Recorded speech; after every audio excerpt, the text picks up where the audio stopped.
Oh, welcome back to We Are Amada. Thank you so much for joining me. I'm here with the legendary, and I'll tell you why here in a minute, but legendary Sean McLeod, the owner of Amada Senior Care in the Dallas-Fort Worth area, the north side of Dallas-Fort Worth.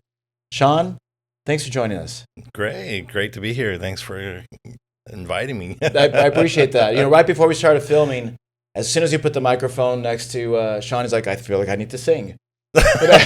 No, we're not going to do that today. I'm going to save the audience from that. So no. We both determined that both of us can't sing. Yeah. So it's not going to happen. But we did an interview earlier with Jenny Novi. Oh, did you? And she did sing. Oh, I bet she sings really well. Oh, it was incredible. Oh. She doesn't have to warm up. It's incredible, actually. Have you heard her sing? No, I have not. She's an amazing singer. I might be able to do some sound effects or anything, but actually, singing, you no. do have a good voice for radio. You think so? Yeah, no. It's a good voice. So maybe when I retire. Maybe when you retire. So reason why Sean is legendary is Sean joined Amada Senior Care in 2016, and I time is kind of difficult to measure, but I think in 2016 we may have had 40 entrepreneurs with us. Yeah, I remember that conference, that first conference, going to the first conference, and it was, there was a few people there. Where was it?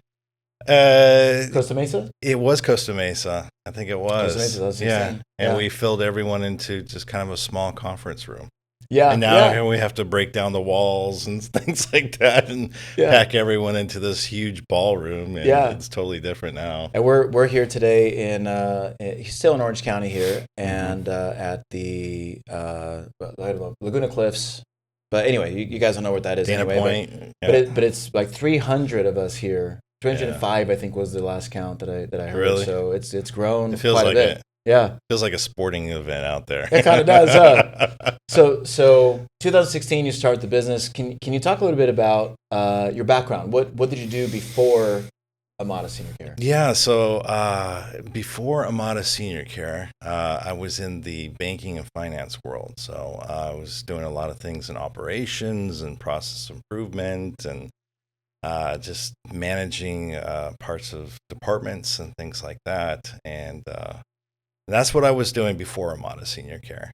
And I kind of felt like it was time to get out of that line of the business and kind of follow the footsteps of my father. What did he do? Well, he was an audiologist. No way. Yeah, he was an audiologist, and he worked with the senior community a lot. Huh.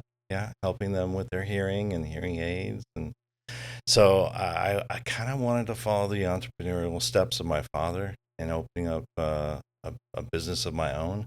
And at that point, I didn't know exactly what I was going to do. Mm-hmm. I really didn't. I knew what I knew.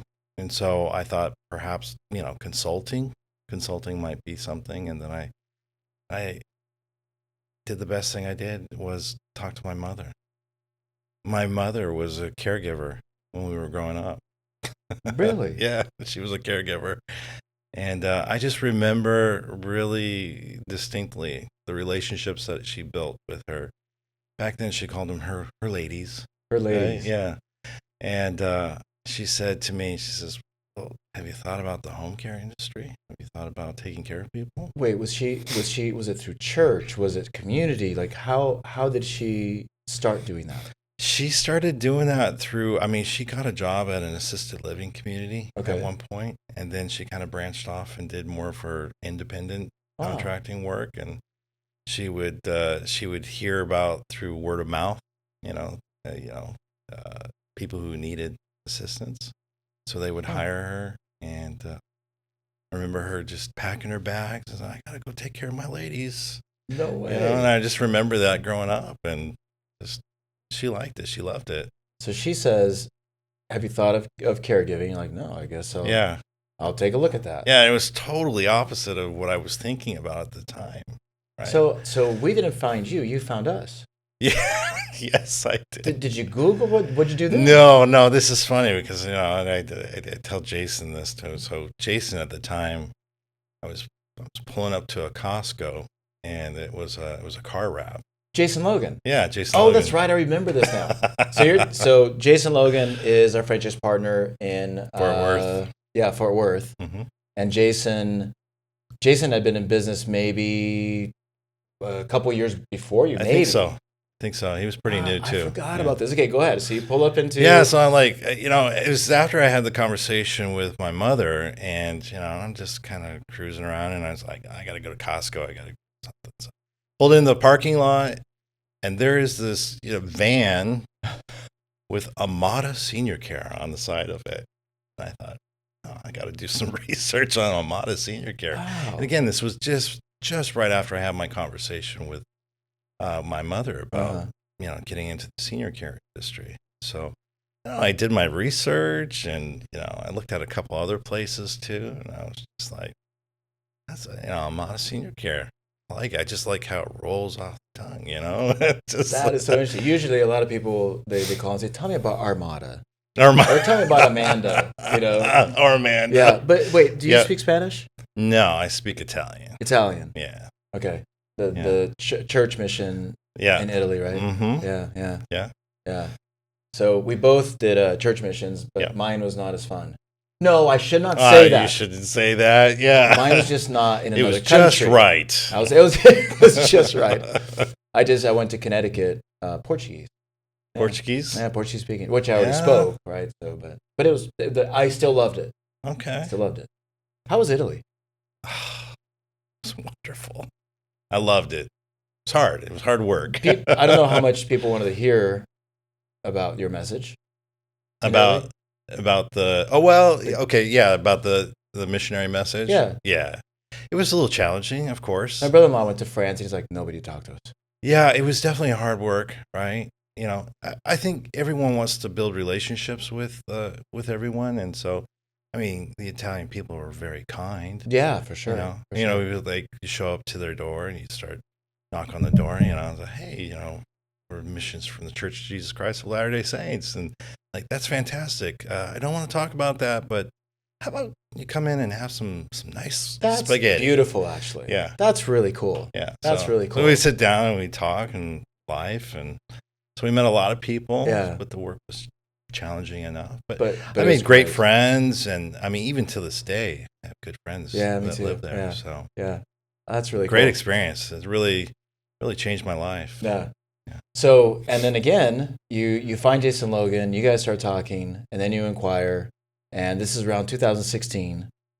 You acquired the business, and tell us about, we're a different company from 2000. That's 10 years ago almost. Yeah. So, what was the most challenging aspect of starting the business? Oh gosh. Was the most challenging aspect knowing where to start. I think because looking at the territory, I knew this is where all the hospitals are, skilled nursing facilities, home health. How do I tailor my message? And all terminology. You had not been in healthcare before. No, all of it was somewhat new. No, but I wasn't afraid to talk to people. Right. You were not. No, I was not. Yeah, no, that wasn't the issue. No. And I was confident in the message, and I loved what we were doing. So that was easy. Yeah. That was easy. The hard part was, how do I tailor the message that we're Amada, we take care of individuals, we help them with their activities of daily living in their home, help them with long-term care insurance, it's just trying to formulate that message and make it impactful enough to distinguish you from everyone else. And so that was probably the hardest part. Yeah. And it's just the more you do it, you get better at it, just like anything else. Yeah. But I think it was easier for me because I so believed it. I believed it. My mother did it. It was just, that part was easy. The hard part was just where to start. It's funny because we hear that from so many people that come on the podcast or the entrepreneurs of Amada. I can't remember who was saying yesterday that do not do this if you don't have the passion or the belief or something like that, because there's hard days. Oh yeah. There's challenges and those are either going to, and any business does, right? But if you love the mission of it, then that'll fuel you. It will. From all of the challenges that you're going to face. Yeah. And we've had folks sometimes that they come in and they're honest, right? They come to us and they go, this is not what I thought it would be, because and usually it's linked to a lack of the mission or something like that, right? Is that it becomes a challenge. So I think that's super critical. Now you have it's really cool. Over I think half of your business is working with veterans. Yes. And Love this. Yeah. that's a huge mission for you. We talk a little bit about how we help veterans and why so much of your business is dedicated to helping our veterans. Yeah. So we've been doing this for almost a couple of years now, and working with veterans is a real passion. I come from a family of veterans. My son has just recently left the Air Force. Yeah. He was honorably discharged, and now he's working in the civilian life now. But it's just been a real passion of mine because this is an incredible program that the VA offers, and they offer it really at no cost to the veterans. What I'm finding is that almost 95% of the people, the veterans out there, don't even know the program exists. It's so crazy to me. I'm hearing this data that is just incredible. Yeah. They have no idea that they could get help from the VA for their caregiving. That's right. And it's just something that they just don't understand, they don't know about, and even individuals inside the VA don't know enough about the program to even offer it. Yeah. So a lot of times what we're doing is we're just kind of educating. We're educating case managers, doctors, nurses, just that the program's out there, for one. Yeah. And two, that it's obtainable for the veteran to receive that care. Yeah. And a lot of times people say, like, oh, I only served a few years or a couple of years, Right. and they think, oh, I didn't go to war. I didn't see combat. Yeah. I wasn't injured. Whatever, right? Exactly. Like, not me. Yeah. So they're surprised to know that, hey, you have to be enrolled in the VA healthcare system first, number one. Isn't that a crazy stat? Like, was it half of the U.S. veterans are not enrolled in their VA? It is really crazy. It's crazy. A crazy number like that, right? So they come home, right, and they get jobs, and they get healthcare provided through their employer, and so they really never touch this VA healthcare again. Right. And so some years later, they have someone like me coming in and saying, "Hey, you need to enroll in the VA healthcare system." No, I don't want to give up my Medicare. Oh, well, you're not giving up your Medicare. Wow. This is an added benefit as a veteran to you. Yeah. So, going through this for the last couple of years, it's not just the homemaker home health aid program that they offer, or the respite care services, or even the aid and attendance program that the VA offers, but it's all kinds of other things. Like I have found that durable medical equipment is really robust in the VA healthcare system. Well, talk about that. What do you mean by that? Well, it's just kind of like, things like grab bars or toilet extenders, or even hospital beds or something. Normally you get so much with Medicare. Right. And then with the VA, you can actually get quite a bit more than you can get with Medicare. So if anything, you supplement your care. So you're able to not only help the family be able to get a caregiver, be able to get money from the VA for that caregiving, but also plug them into programs for that durable medical equipment in their home, which is way above and beyond what Medicare can give, again, which the veteran would never even know if they went to the VA on their own. Yeah. Said a couple of things that was interesting is, and we see this all the time, and we get questions about, we say, well, your local hospital is not equipped to help that veteran in the discharge process. They're not asking, they may be asking, are you a veteran, just to high five you for thank you for serving our country. Yeah. But the follow up is not, therefore let me go ahead and get you all your VA benefits. Yeah. Right. That's not and apparently even at the VA, it's difficult for them to find out. Oh, well, I know. I mean, some of the social workers at the VA they're working hard, and they have a lot of caseload, right? Yeah. But they don't always have all the information, and they're not, they just don't know all of it, right? So in our industry, we make it, in our office, we make it absolutely essential for us to talk about those other things, not just about our care, but a lot of our veterans were exposed to dangerous and hazardous materials, Right. and so they're entitled to compensation for that. So we talk to them about those things. We kind of point them in the right direction on how to apply for things like that. That is Durable so medical cool. equipment. Even there's a home health, like a occupational physical therapy component. Which you wouldn't even provide. Yeah. But yet, Yeah. But we connect them with those yeah, people, right? yeah, So we're just kind of like working in this environment where we're just assisting our veterans with multiple things, not just within our vertical, right, of home care. So we just want to be a comprehensive solution to our veterans. So man, that is yeah, amazing. It talks about, if you've been listening to this podcast, you always hear us talk about that what's going to differentiate you is the service you provide to that family that goes above and beyond, even in things that you're not going to see any cash for, yeah, right? And especially because that family is going to be, I mean, it's not even about their gratitude and the payback you get. It's just the right thing to do. it It's is. just the right thing to do. Yeah, yeah. I mean, again, going back to watching my mother, just taking the Yeah. satisfaction and joy out of helping others. It's the same thing in our industry too. Yeah. So Yeah. it's not just about providing home care services. It's helping overall with their lifestyle, Yeah. their ability to age in place safely. And so veterans obviously a huge part of what you're doing.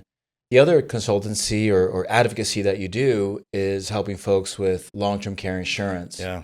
And I was speaking to somebody just the other day who said, well, how many people possibly have long-term insurance?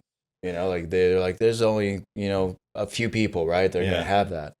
So, There's still quite a few. yeah. So, Yeah. so what's your work like with long-term care insurance and how do you help the family? That's funny. A lot of our clients had bought the long-term care insurance policies years ago, Right. like Yeah. 20, 30 years ago, Mhm. right?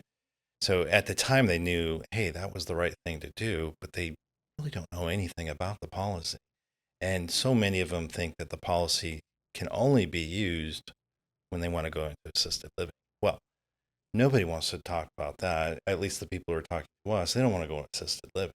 Right. Right. So they never even. Yeah. So they were like, I'm not gonna look at my long-term care policy because I think that's what it's for. Interesting. So, we do a lot of educating that long-term care policies, provide for several things. Home care, even durable medical Yeah, equipment, that's right. assisted living, skilled nursing, all kinds of things. Even medical devices, being able to provide or purchase medical devices. Mm-hmm. So a lot of what I do is I go in, I just, educate them on their policy.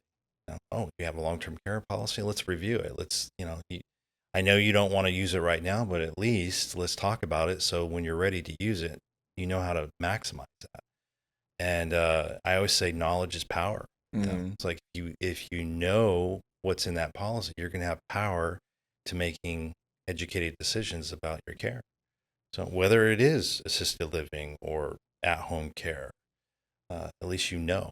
because 20, 30 years ago, it was a good idea. It was a good idea then, but you're not ever going to remember that. And the other thing that's interesting is the insurance companies are not doing, like, did you know campaigns. It's not like the insurance companies are getting a hold of their policyholders and go, did you know that we will cover this and cover that? And you can do this, you can do that. They want it to go away. The insurance companies want you to die and never claim on this thing. Yeah. That's their goal. The more you forget about it, the better. I always say this, like, long-term care insurance or any kind of insurance, they're really good about collecting premiums. Right? They do a good job. But they're not so proactive about starting, that care or letting you know that, hey, did you know you can start your care? Exactly. Yeah. There's Tom Selleck isn't out there going, did you know? No. No, that's not happening. That's not going to happen. No. But okay, but on the flip side, what is interesting is yes, they will do everything in their power to not pay the claim. But what we have learned is if we do everything right, if we advocate for the family, then they're actually really good at paying because they have to. Yeah. I have a buddy of mine that is in flood, disaster recovery, homeowners type of stuff. And firstly for his industry, getting money out of those guys, he said, is atrocious. Yeah, it's really, really hard. Not the case for us, right? No, it's not. I'll tell you this one story. So I was working with a family, and they had a long-term care insurance policy, and I said, hey, let's do a review of the policy, and you know what? We'll call the carrier, and you can see me at work as to what I'm going to ask, and we'll put you, we're going to put you on speaker, so that you can hear along what's being asked, right? Mm-hmm. And so we go through the whole process, and I asked them, I said, would you like to start that claim now? And they say, oh yeah, I think so. And the insurance claim, the insurance claim worker on the other end was like, who are you with? I said, I'm with Amada Senior Care. She goes, oh, okay, yeah.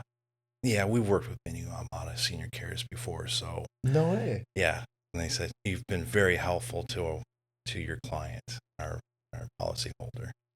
So I was like, that was a fantastic compliment from the carrier. That's like Darth Vader. Yeah. Telling Luke Skywalker, you've done a good job. You've done a great job helping your policyholder. So, that was amazing. A real compliment.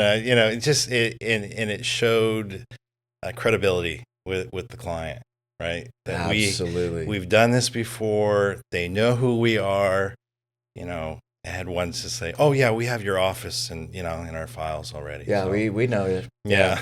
We're gonna have to pay you. Yeah, that's right. We know who you are. That's right. I say, it's like, we've dotted our I's, we've crossed our T's. We're gonna get this claim started for you. And I always say, I tell them I have like a near 1,000% batting average, right? But if they ever do deny a claim, I've never had one denied, right? I've had one initially denied. When it first filed? Yeah. Okay. When it's first filed. So they try. But they never win. They never win. Yeah. Yeah. Yeah. Thankfully, there's laws in place that say they must pay. Yeah. Like they can't pay you a percentage of it. They have to pay because they're paying. It's like life insurance, right? Like, pass away and you have $1 million policy, they can't just call your family and go, how about I give you $500? Yeah. Is that okay? A percentage? Or okay with it? No. It's like not halfway dead. It's not, it's dead. So that's, at least we have that going. And I don't know if you see this, but, and maybe the tide can change a little bit because we're having more and more long-term care insurance companies do what you're saying, realizing that we're here, that, and that we can help. Yeah. And even what's happening a lot of times now is insurance companies are realizing that we can actually help deter fraud, right? So if a family doesn't really need it, or if they're not eligible for it, but they're pretending they are, we can actually come in and make sure, no, you don't need to use it. Yeah. Yeah. I'll definitely be completely upfront with them. Yeah. Exactly. If you don't, the whole idea is we're following the rules of the long-term care insurance policy. Right. You don't want to mess around and go outside of those policy terms, right? Yeah. So you either qualify or you don't qualify. You either qualify based off of these activities of daily living or a cognitive impairment, right?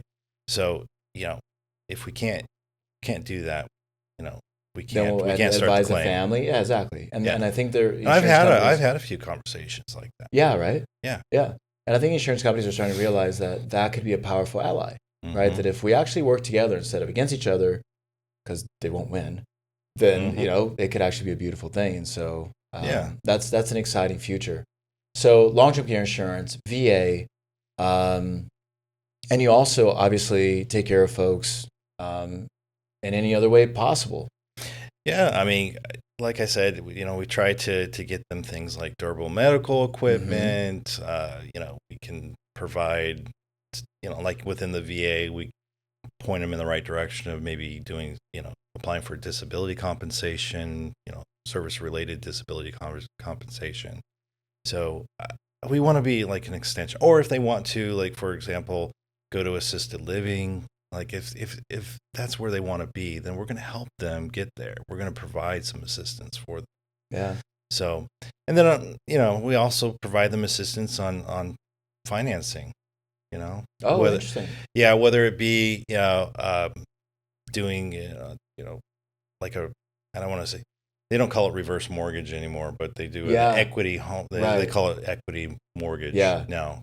So providing them some guidance or understanding to that program, because that can be really scary too. Sure. Right. So, putting up your home. Yeah. It's like, what does that look like? like? No. There's organizations and they're strictly regulated. Mm-hmm. Like, I mean, more so than the home care industry itself. Yeah. Right.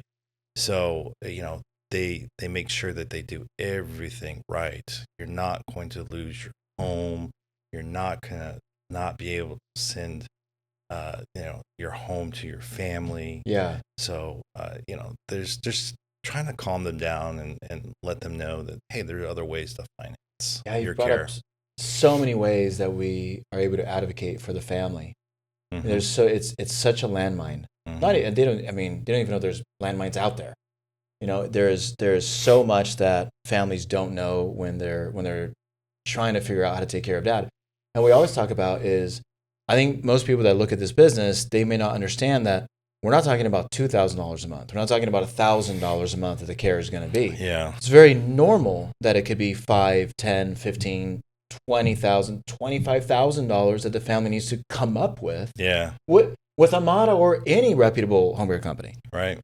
And when we talk about that with folks that are entrepreneurs that are looking at this, they're like, that much?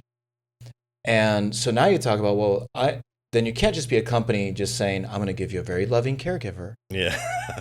You've got to be a company that's going to advocate and figure out, how are we really going to do this? Mm-hmm. And if we can't, what are the other options? Like you're saying, if there's not enough capital, if there's not enough cash, whatever it is, let's go to the next best thing. Yeah. Right? You have to give them a map of, okay, this is where you're at now. I mean, they're in the hospital, they're ready to come home, and they're just dealing with the day. Yeah. Right.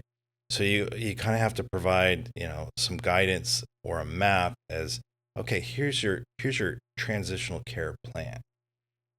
This is your first month under care. We need to start thinking about things longer term. That's so right. Good. Yeah. So we need to plan that out financially. What's your journey, to get home and to stay independent and age in place? Yeah. So it might be 6 months. It could be 10 years. Right. That we've got to account for. Mm-hmm. Right. Yeah. So you need to kind of like type that out. What does that look like financially? Yeah. Set the expectations. And it's really good. It's really important to set the expectations up front, because you don't ever want this to be a surprise for them. Right. Yeah. So just help them through that, understand that, educate them. That's the majority of, I love that. I love that piece of it all, right? Yeah. Because they're discovering, like I said before, they're discovering what they didn't know. And the knowledge that they have is now power. It's power in making decisions for themselves. It's actually kind of cool because so many of the owners we speak to, they talk about the fact that they may have massive businesses, but they are still the ones who are sitting down with the family. Because it's so fun. It's so cool sitting down and doing that financial analysis with the family. Yeah. It's a little addicting. I don't think I'll ever leave that part of it. Really? Right. Yeah. Yeah. It's just something that I really, really enjoy. All the other stuff, I can delegate that thing. Sure. All those things. Yeah. And even, I even have another person who goes out and helps, do what I do. Sure. Right. Bring more clients into That'll be like one of the last things you give up. Right. Because it's the passionate part of what I do. So, Sean, thank you so much for joining us. We're getting the kill gesture from Richard and Fulia there. You guys can't see them, but we're here at the annual conference, and actually Sean needs to be back at the conference. We stole him here. We're actually in a hotel room. I don't know if it looks like that, but we are. Yeah. So we got to get Sean back to the conference. Thank you so much for joining us here. Sean, thank you. Thanks for doing this with us. Thank you very much, guys. All right. We'll see you guys soon. All right. Bye.